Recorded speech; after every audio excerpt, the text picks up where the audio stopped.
জানো মা, আমার সব বন্ধুরা সাইকেলে চেপে স্কুলে যায়।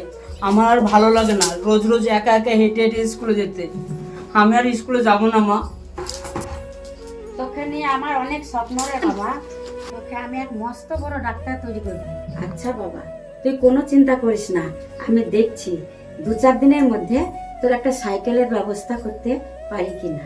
আমি না হয় 2-4 বাড়ি এক্সট্রা করে বেশি কাজ করব। দেখবা মা, আমি একদিন তোমার সব স্বপ্ন পূরণ করব। আমি এক মস্ত বড় ডাক্তার হব আর গরিব মানুষদের পাশে এসে দাঁড়াবো। আর তোমারও কোনো কষ্ট থাকবে না, আর তোমাকেও 2-4 বাড়ি এক্সট্রা কাজ করতে হবে না। আমার পাগল ছেলে একটা। যা তুই রেডি হয়ে নে, আমি তোর জন্য ভাত বাচ্ছি, খেয়ে স্কুলে যাবি। আচ্ছা মা, ঠিক আছে, চলো।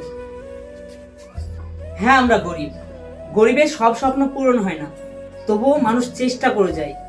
তো বন্ধুরা, ভিডিওটি কেমন লাগলো অবশ্যই কমেন্ট করে জানাবে। আর ভিডিওটি ভালো লাগলে